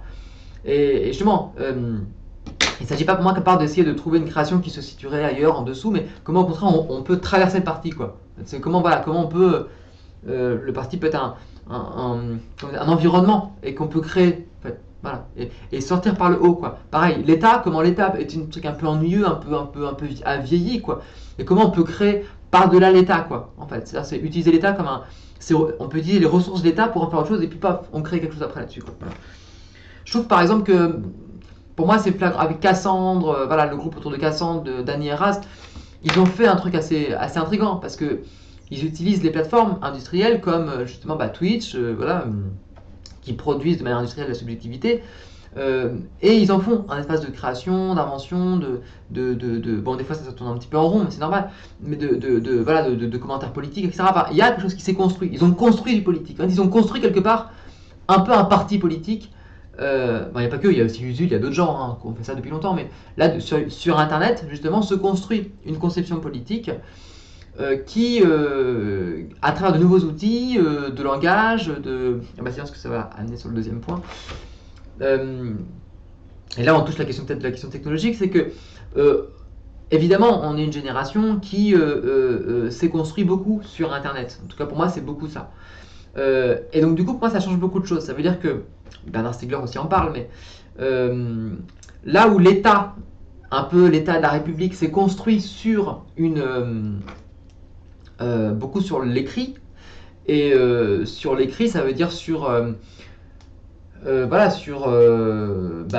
l'écrit, hein, sur l'invention, c'est à partir de l'invention de l'écriture que plus ou moins il y a l'État quand même, pas que, mais ça semble très important, j'ai l'impression qu'il y a beaucoup de choses comme ça. Donc pour moi la politique elle est très liée à l'écrit, la politique telle qu'on la connaît elle est très liée à l'écrit, elle est très liée à un truc aussi très masculin peut-être, à la géométrie euclidienne aussi, en fait à l'Occident, hein, la politique en tout cas, à l'État tel qu'on le connaît est très lié à l'Occident, en tout cas c'est ce que décrit Bernard Stiegler par rapport à ça, à travers l'invention de l'écrit, à travers l'invention d'un type de mathématiques qui est lié à ça. Bon. Avec l'invention de l'ordinateur, avec le code, on a accès à un autre type d'écriture, un autre type d'espace un espace, et d'ailleurs même aussi on a accès aussi depuis le XXe siècle à des, même plus que, non, déjà un petit peu avant, mais à des géométries qui sont non euclidiennes. La physique aujourd'hui elle n'est plus basée sur un système euclidien mais sur un système qui est non euclidien. On a accès à des autres mathématiques avec notamment les théories de Grothendieck par exemple. L'informatique ouvre aussi une nouvelle possibilité par rapport à ça. Donc du coup c'est comme si il y avait une nouvelle politique qui était possible, un nouvel état, même plus qu'une nouvelle politique, c'est qu'il y a un nouvel état qui est possible. En gros ce que je veux dire c'est que il y a une politique qui est possible, qui est, on pourrait dire une politique non euclidienne si on veut, hein, mais ça veut dire que ce que j'ai l'impression, c'est que quelque part, si l'art s'est éloigné de la question de l'État, c'est que l'État soit pensé par rapport à un système mathématique qui est donc lié à Euclide, qui est dans une forme un petit peu comme ça d'aplatissement de tout, quoi, du coup. Bon. Et l'art, qui d'ailleurs a été souvent méprisé par Platon, qui a été méprisé par Platon, me semble s'inscrire dans un système géométrique, ou même qui n'est même pas géométrique, mais dans quelque chose qui échappe à la géométrie. La géométrie, pour moi, je le vois vraiment comme étant un espace qui est plat, un espace plat, comme ça, fixe un petit peu, voilà, c'est les mathématiques.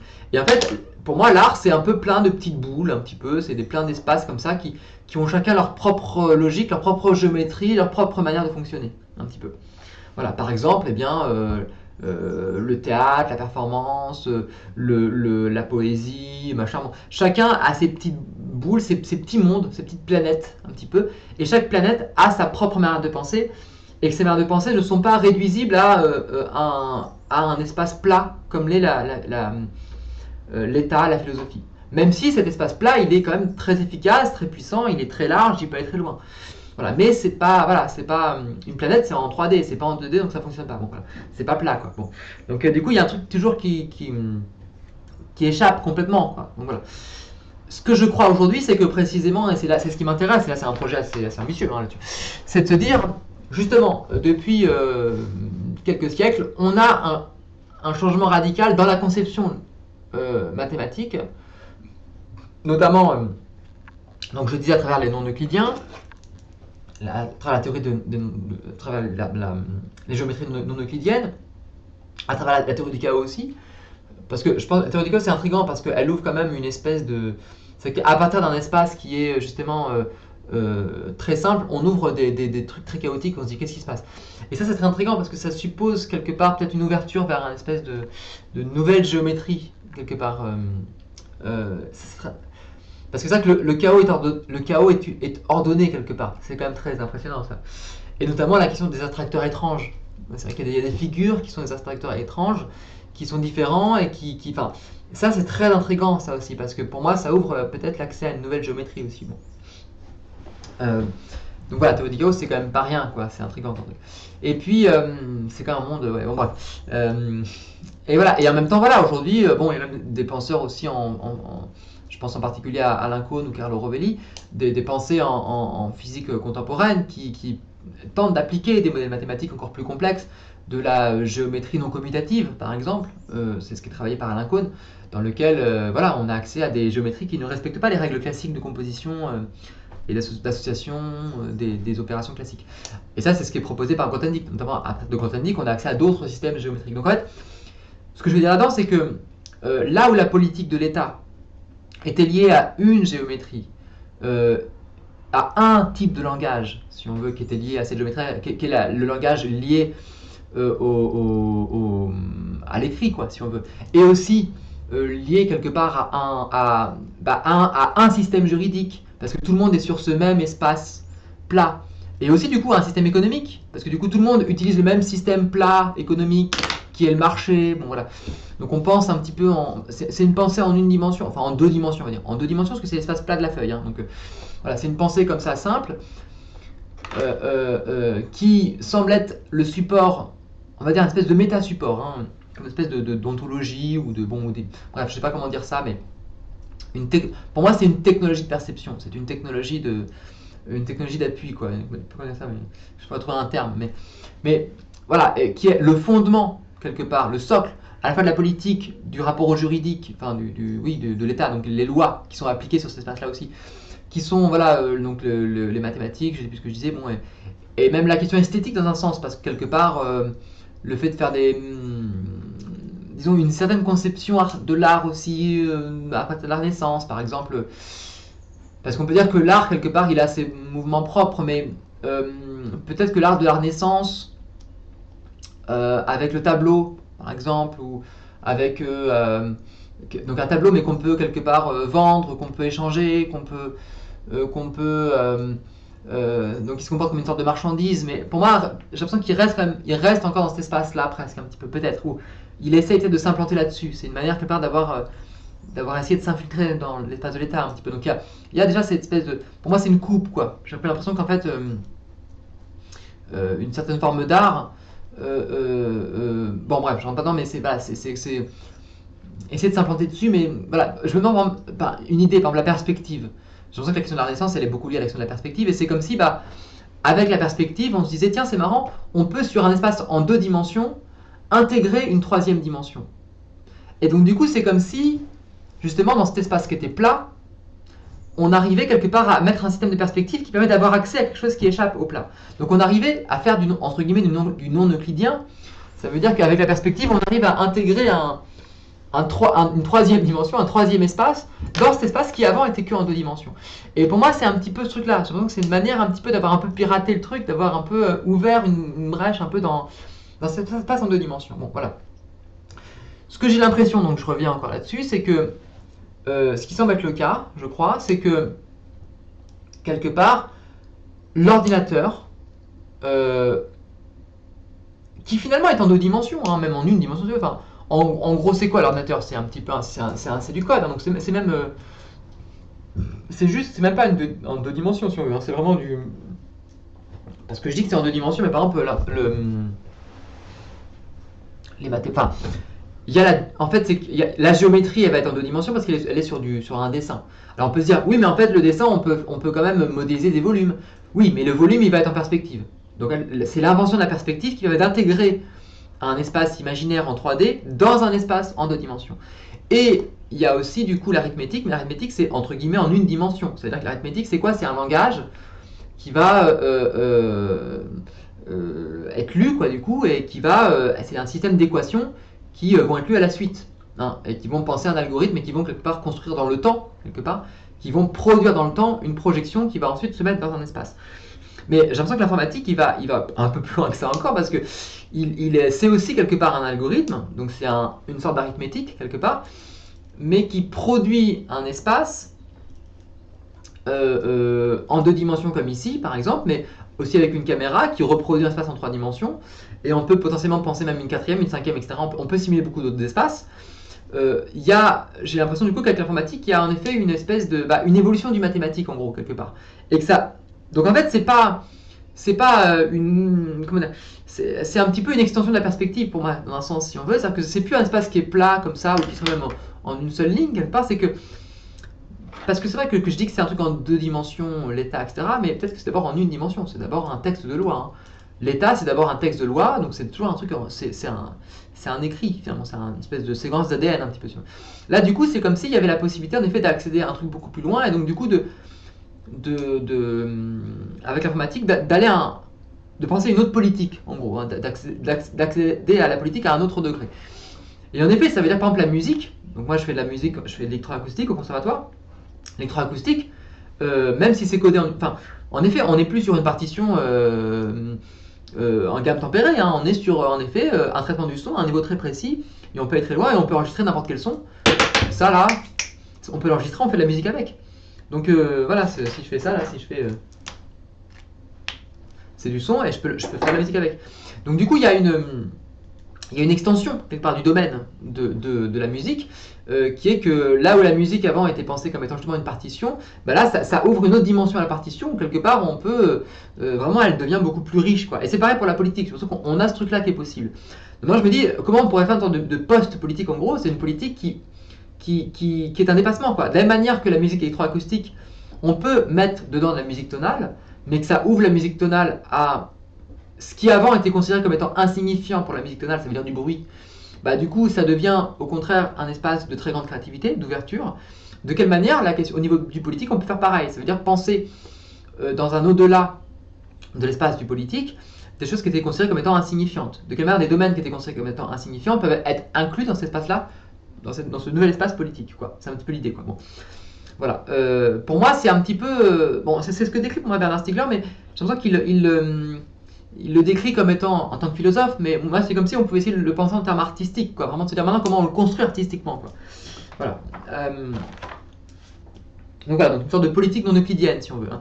Donc je disais, c'est que voilà, c'est que peut-être qu'en effet, les mathématiques euclidiennes se sont pensées un petit peu comme en opposition, un petit peu à l'art, parce qu'il y avait une espèce de conflit entre des formes, comme je disais, voilà, entre des formes un peu artistiques et des formes plutôt mathématiques, des formes euclidiennes. Mais il est possible que si on échappe à la forme euclidienne, si quelque part on sort d'Euclide et qu'on accède à ces géométries non euclidiennes, peut-être qu'il n'y a pas vraiment de différence, dans un sens, entre les formes d'art, ça dépend lesquelles, mais et ces formes non euclidiennes. Donc il est peut-être possible quelque part de penser, comment dire, une politique de l'art en gros. C'est-à-dire que de la même manière quelque part que le carré, le triangle et le rond peuvent être décrits en termes mathématiques, peuvent être décrits en termes d'équations, en gros, et que c'est un peu, ça passe de l'un à l'autre, peut-être quelque part que le théâtre, la peinture, la musique peuvent être décrites en termes, pas forcément en termes politiques, mais que pourquoi pas, mais enfin voilà, et que donc je dis la peinture, la musique, le théâtre, et aussi la politique dans un sens, enfin la politique,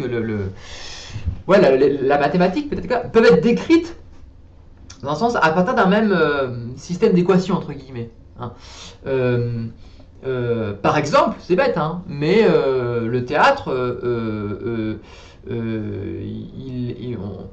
on peut le voir comme une forme de danse, on peut le voir comme une forme d'écrit. Le théâtre, il est souvent archivé sur un écrit, sur du papier, quoi. Donc sur des gens qui vont lire des tirades. Hein. Le théâtre classique, en tout cas, il y a un texte quoi, qui définit le théâtre. Bon. Alors le théâtre, on peut dire aussi, mais le théâtre, c'est pas que du texte, c'est aussi la performance, c'est aussi du corps, c'est aussi de la mise en jeu. Donc finalement, le texte, on s'en fout. Bon, c'est vrai, mais en tout cas, il y a une tradition occidentale qui est passée par le texte, par exemple. Et donc voilà, donc du coup, le texte, c'est aussi de l'écrit. Donc est-ce que du coup, le théâtre, est-ce que c'est de la... par exemple, quand on fait de la poésie sonore, est-ce que c'est de la poésie, est-ce que c'est du théâtre, est-ce que c'est de la lecture, bon.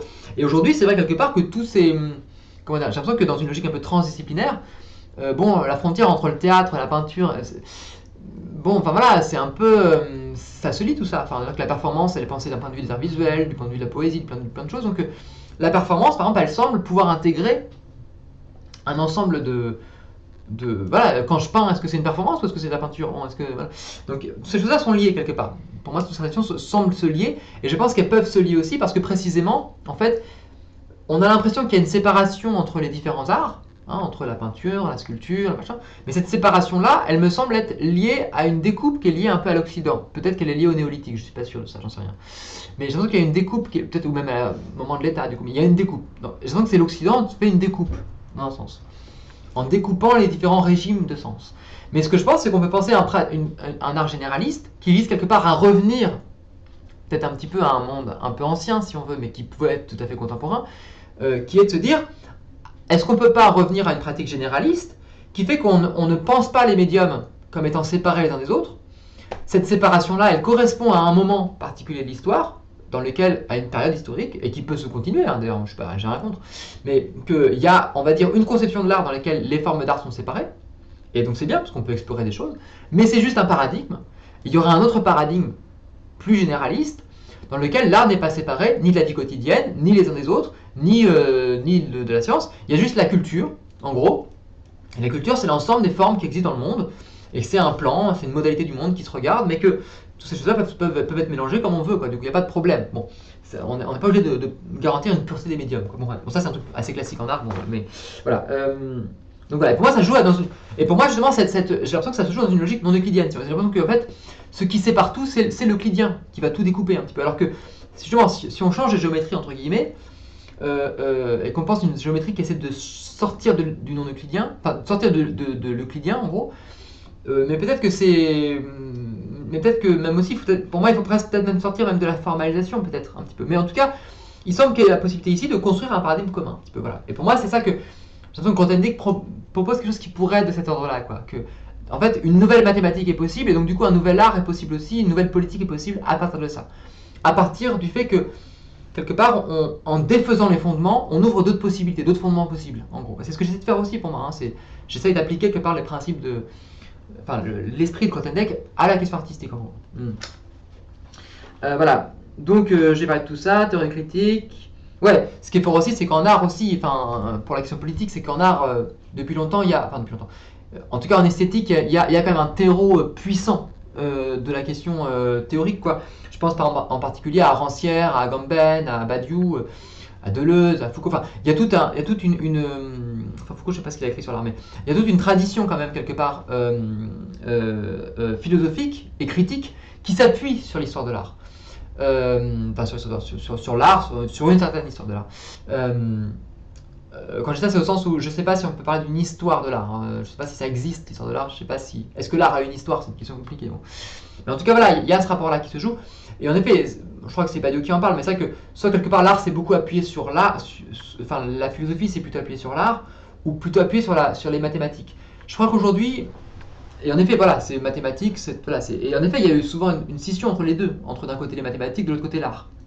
Je crois qu'aujourd'hui, moi je me remarque que c'était pas très pertinent, parce qu'en effet, je trouve qu'en mathématiques, avec les auteurs que je viens de citer, de mathématiciens, je trouve quelque part que, en fait, les mathématiques ouvrent la possibilité les mathématiques, c'est une recherche de forme. Et donc du coup, j'ai l'impression qu'il n'y a pas forcément à s'opposer. Il y a pas forcément. Pour moi, les mathématiques, c'est une forme d'art. Dans un sens, les mathématiques sont une forme d'art très élaborée, très évoluée. Et, euh, et je veux bien reconnaître, moi, il n'y a aucun problème pour moi de reconnaître le statut d'artiste aux mathématiciens. Pour moi, enfin, en tant qu'artiste, je veux dire, moi, ça me pose aucun problème. Et dans un sens, j'aimerais bien, je sais pas, mais on pourrait peut-être penser aussi que dans un sens, les artistes sont dans un sens des mathématiciens, au sens où ils cherchent des formes, mais c'est des mathématiques, disons, sensibles. Aujourd'hui, par exemple, les artistes codeurs, les artistes qui font du code, qui font de l'art numérique, bah, ils travaillent avec l'informatique. Et donc, du coup, ils utilisent l'informatique dans un but artistique de création de formes, etc. Mais du coup, est-ce que c'est de l'art ou est-ce que c'est des mathématiques? Et on est un peu là-dedans, on est un peu entre deux. Donc pour moi, quelque part, voilà, je pense que avec l'art numérique, si on veut, enfin, voilà, c'est l'art des numéros, c'est l'art du nombre, l'art du chiffre. Bah, il y a quelque part ces croisements qui sont là, et c'est pas juste des croisements pour moi, c'est plus que des croisements. C'est le fait de révéler le fait que l'art et les mathématiques, c'est un peu la même chose. Enfin, ça fait partie du même continuum, quelque part, voilà. Et que c'est parce qu'on est lié à une histoire occidentale qu'il y a une découpe. On a dit, les mathématiques, c'est Euclide, et l'art, c'est ce qui se passe sur une scène. Et en fait, bah non. Peut-être qu'en fait, ça, c'est juste une espèce de, voilà, c'est une découpe, mais qu'il n'y a pas ça. Voilà, bon, me trouve très debordien. Hein. Il faut réunir ce qui a été séparé dans le langage. Voilà. Mais ça, c'est que c'est du langage, en fait. Les maths, c'est du langage, l'art, c'est du langage. Et en fait, c'est un langage qui se lie l'un et l'autre, et il n'y a pas, y a pas à couper tout ça, en fait. Voilà, donc voilà. Et en même temps, c'est ça. Que ce que je viens de dire, voilà, c'est très proche de Rancière, de Agamben et tout. Bon, et voilà, donc là-dedans, pour moi aussi, il y a l'idée de pouvoir lier la question du rapport au politique avec la question de la subjectivité. Ça veut dire que peut-être que c'est parce que le Covid nous y amène, je sais pas, mais je trouvais que c'est très juste. Hein, c'était des gens qui parlaient sur lundi matin et qui disaient qu'en fait, voilà, donc je sais plus qui c'est comme, j'ai plus son nom en tête, mais peut-être le collectif Humming, mais je suis pas tout à fait sûr. L'idée quelque part qu'avec le Covid, on se rend compte quelque part que la sphère entre le privé et le public ne fonctionne pas. Ça veut dire que le privé est d'office politique. Hein. Dans le privé, dans la sphère privée, qui serait une sphère un peu comme ça, protégée de l'État, protégée de la politique, protégée quelque part enfin voilà, il y aurait l'État qui s'occupe un peu de gérer le système, et ensuite dans la sphère privée, on est libre, autonome, et donc du coup, c'est super. Aujourd'hui, je crois pas. Aujourd'hui, c'est peut-être la question du communisme, entre guillemets, elle se pose comme ça, c'est que, bah, en fait, on est possédé. On est possédé par Windows, on est possédé par le numérique, on est possédé par le fait qu'on doit faire des courses, et donc du coup, bah, on les fait au supermarché, ou voilà, enfin, on est possédé parce que la police, enfin le système politique, etc., l'urbanisme modifie le rapport qu'on a à l'espace public et donc aussi et ça c'est pas neutre, il n'y a pas de neutralité en fait. Donc du coup, et puis même aussi ça peut être très violent parce qu'il y a des gens qui prennent cette violence de l'État aussi, donc l'État n'est pas neutre non plus, il est inscrit dans une histoire qui est une histoire du colonialisme, du patriarcat, etc., donc du capitalisme. Donc en fait, on ne peut pas faire comme si la politique ne nous touchait pas. C'est que, quelque part, la politique nous touche, même dans le privé. Donc ça veut dire que le privé est politique, et c'est pas juste un enjeu féministe à ce niveau-là, c'est pas juste une question féministe, c'est aussi, parce que c'est un terme féministe de dire ça, bien sûr, mais donc voilà, bon. Et donc du coup, c'est de se dire, bah, comment on se défend, du coup, enfin, comment on pense aussi des politiques d'émancipation dans l'espace privé aussi par rapport à ça. Comment on s'émancipe de la domination dans le privé. Par exemple, pour la question de... Bon, pour du supermarché, je sais pas, peut-être qu'il faut faire des AMAP ou quoi, j'en sais rien, bon, ou pas. Mais en tout cas, pour la question pour moi, par exemple, qui m'intéresse beaucoup, des techniques de subjectivation que sont par exemple Windows, bah, c'est comment, voilà, comment quelque part utiliser Linux et utiliser des logiciels libres, c'est faire un acte assez puissant dans le rapport au logiciel propriétaire. Là, j'utilise OBS, c'est un logiciel libre. Bah voilà, en fait, c'est bête, mais si j'avais à payer pour utiliser un logiciel qui va en plus récupérer mes données, etc., bah, ça s'inscrit dans une conception étatique. Pour moi, quelque part, le numérique, c'est une forme d'état, comme je disais, c'est un état non euclidien. C'est un état qui, c'est, comme on dit, un code is law, quoi. Le code, c'est comme du juridique, c'est que l'état, c'est un programme informatique qui écrit du code. Et le code, c'est la loi, en gros. Et ensuite, on respecte la loi. Bah, c'est pareil. Là, on a une loi ici. La loi, c'est le logiciel qu'on utilise. Donc, du coup, bah, en fonction du logiciel qu'on utilise, il y aura des lois différentes. Et ces lois vont structurer différemment notre subjectivité. Vont faire qu'on va, voilà. Donc, bah, en fonction des logiciels qu'on utilise, bah, on adhère à un état plutôt qu'à un autre. Et donc, du coup, voilà. C'est que... Et ça, c'est pas rien, quoi. Donc, du coup, c'est comment le logiciel, il est politique, à un sens. Mais il correspond à cette politique non euclidienne, à ce dépassement du politique. Voilà.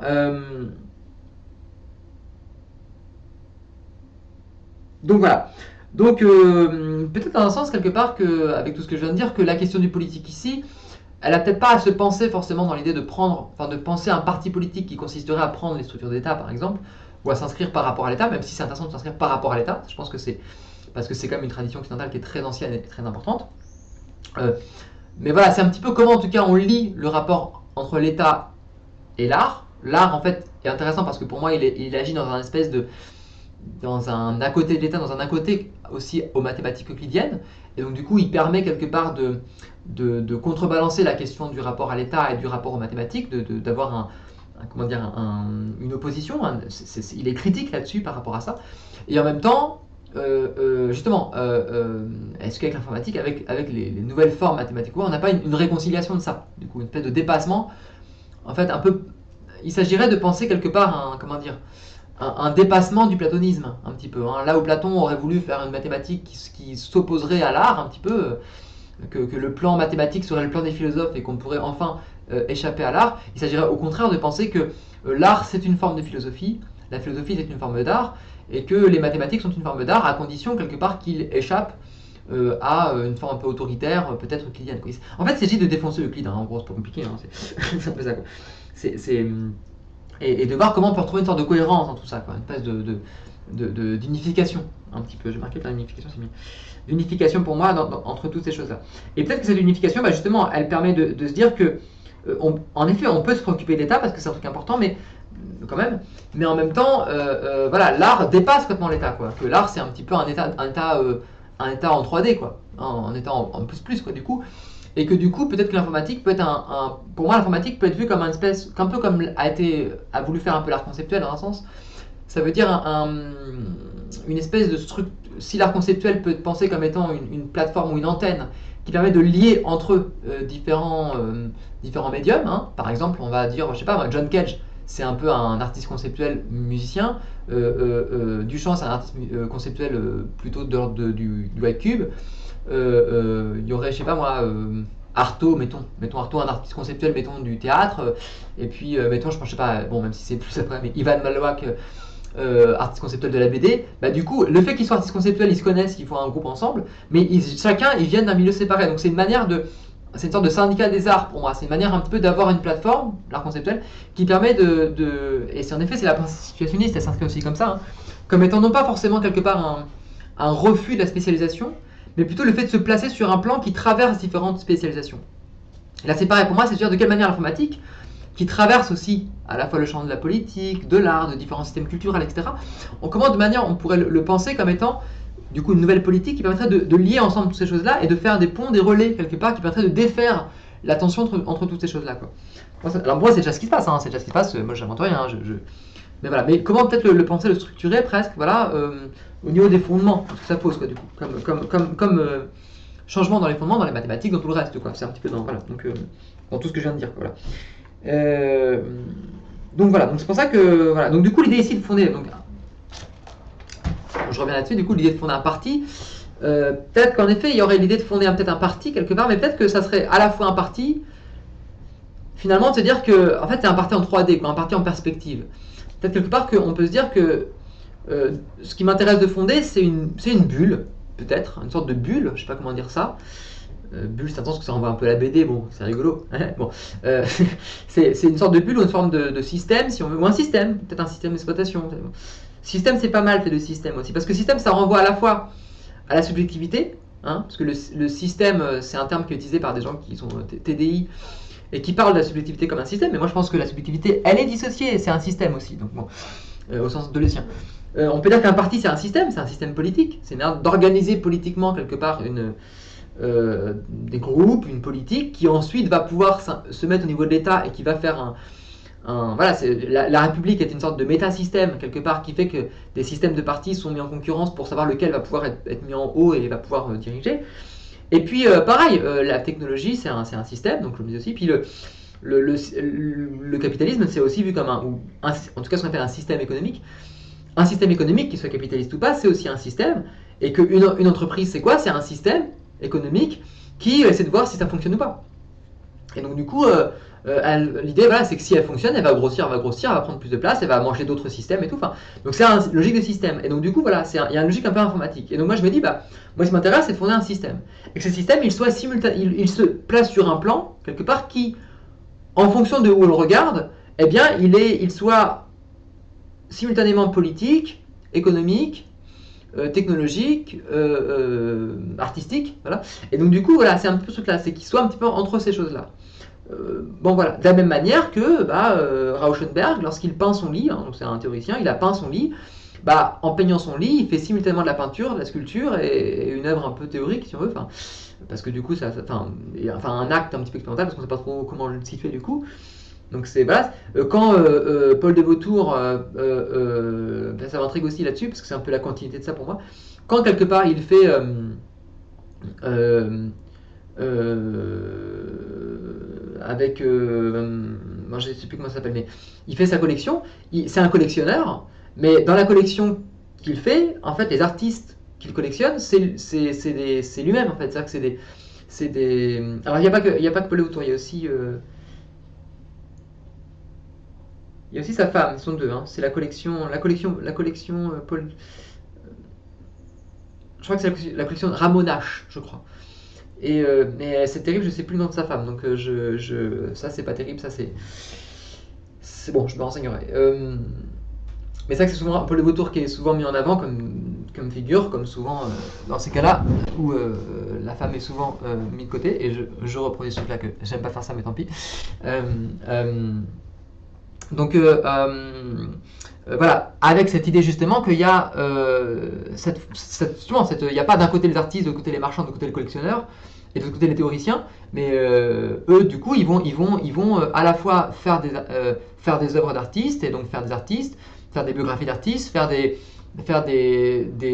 des personnages théoriciens qui vont voilà, donc du coup, c'est l'idée un petit peu que cette découpe quelque part de l'art entre différents champs de spécialisation est une fiction.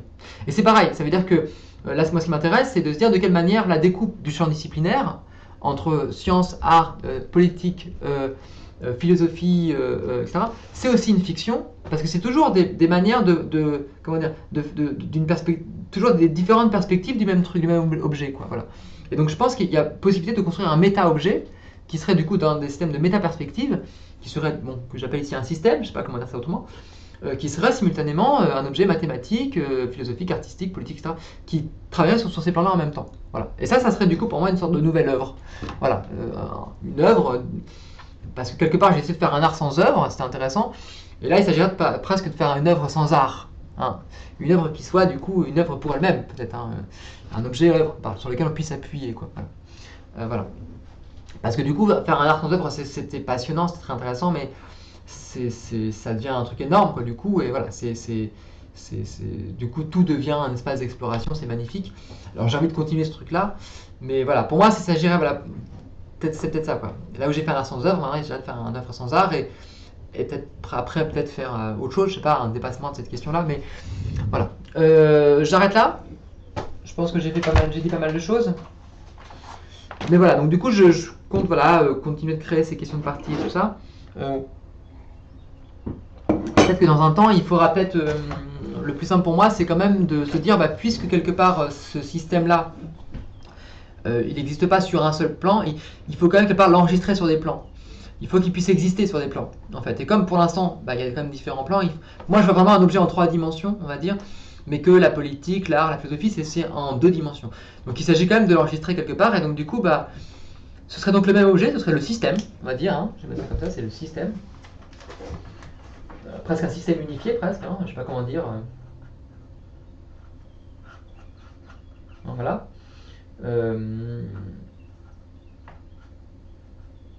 Parce que, en fait, en fait, je propose ici un type d'œuvre, en fait, en gros, que j'appelle un système, un type de production que j'appelle un système, qui s'inscrit c'est un type d'objet qui s'inscrit dans un espace qui dépasse, enfin, qui serait, voilà, dans un espace qui serait en 3 dimensions, si on considère, par exemple, qu'en effet, l'art, la politique, la philosophie, l'ensemble des disciplines de la modernité, donc depuis longtemps au moins, serait pensé en 2 dimensions. En gros, ça veut dire que ça serait un objet qui essaye d'être à cheval sur l'ensemble des disciplines, disons, du savoir, disciplines même, voilà. Donc voilà. Et donc du coup, c'est même pas de l'art. Hein. L'art, c'est juste un des domaines. Donc voilà, c'est. Donc voilà. Donc il s'agit presque de penser à je vais pas dire un objet métaphysique, si on veut, presque un objet méta, mais en tout cas un objet métadisciplinaire. Hein, un objet méta. Voilà, s'il y a une découpe des champs disciplinaires en différentes catégories, en différentes disciplines, en différentes spécialisations, eh bien un système, c'est quelque chose du coup qui recoupe, quoi, qui fait un ensemble de ça. Voilà, ça c'est la définition que je donne ici, du coup, comme un objet presque mathématique si on veut, quoi, mais qui est du coup aussi métamathématique, hein, parce qu'il dépasse les maths également. Voilà, ça me plaît bien de le voir comme ça. Et donc du coup, bah, puisqu'il le dépasse, puisqu'il le découpe, eh bien, ça veut dire que cet objet-là, cet objet système, quelque part, eh bien du coup, il a une traduction, on va dire, il a une projection, une sorte de projection, puisqu'il est en 3 dimensions, il se projette en 2 dimensions sur le plan politique, mais aussi sur le plan artistique, sur le plan philosophique, sur le plan tout ça. Et donc du coup, c'est le même objet. Simplement, c'est toujours le même objet qu'on voit sous des angles différents, en gros. Voilà. C'est un petit peu ça l'idée, quoi.